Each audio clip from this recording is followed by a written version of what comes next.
Hello, I'm Michael Pierce, and this is The Human Condition.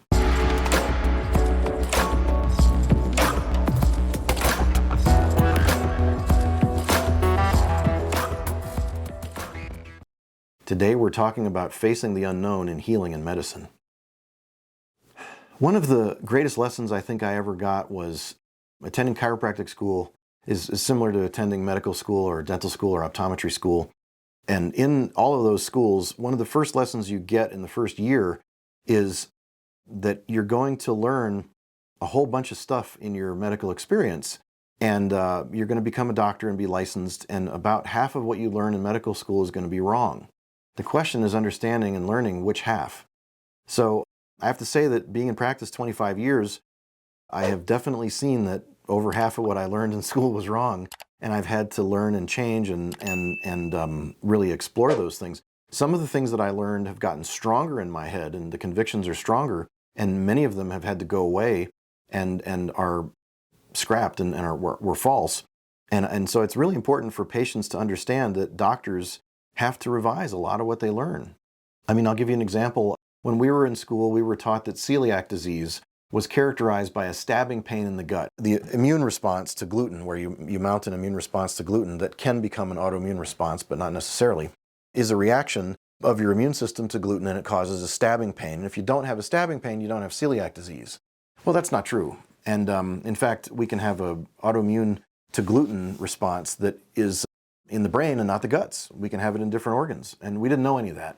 So these things that we were taught were true are not necessarily true. So we have to scrap them. We were also taught in school when I went through that, blood sugar changes would be readily evident, and you could just do a blood sugar test and you could see if it was changing. Well, since then we've learned that there were insulin curves and insulin changes decades before blood sugar changes. And so we can look at insulin changes. The funny thing is, those studies were done before I actually went to school 25 years ago. And so they were known but not well dispersed. And that's partly political. So I think it's important for patients to understand that doctors are taught, that half of what they learn is going to be wrong. They don't know which half.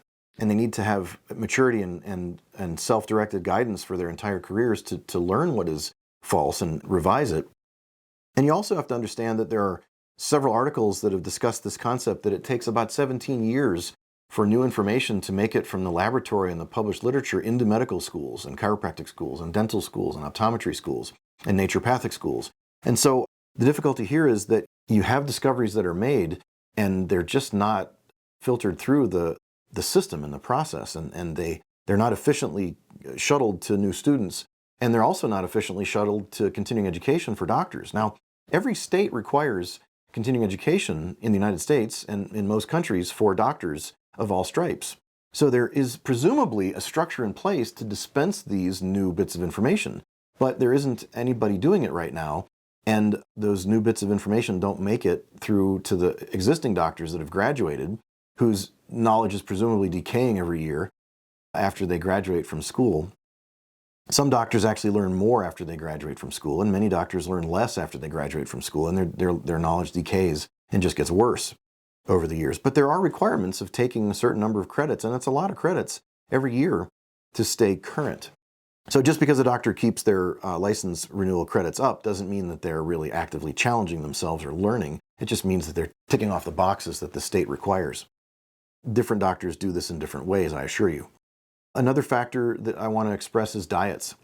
There are textbooks like Guyton's Textbook of Medical Physiology that used to talk about acid-base balance and the balance of protein, fats, and carbohydrates. And we were taught that a person can't live without some carbohydrates. And now in this world, we're seeing over the long term, ketogenic diets have really been studied quite a lot. There's the newish understanding of carnivore diets, which is very exciting.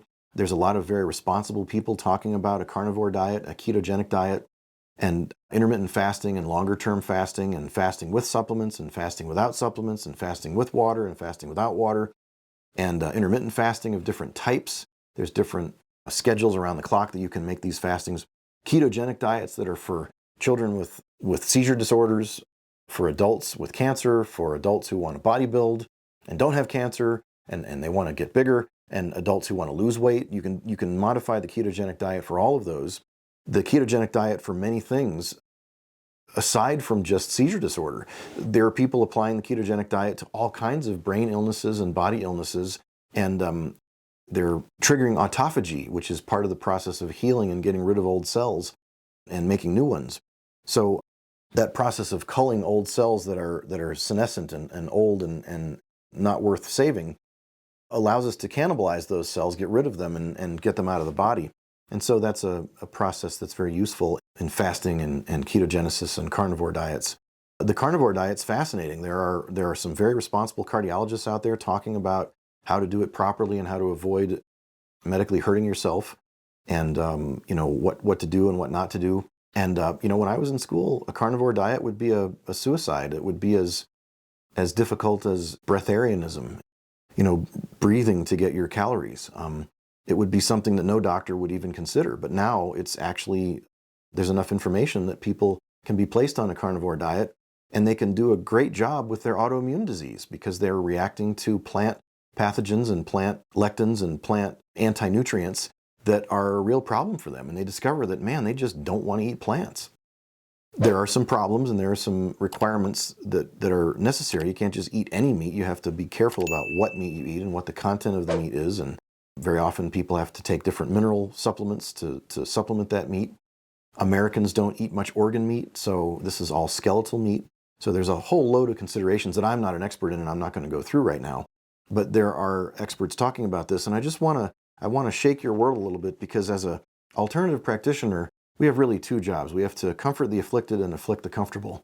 And so I think that's a very important task to challenge what we thought we learned in medical school. Thank you.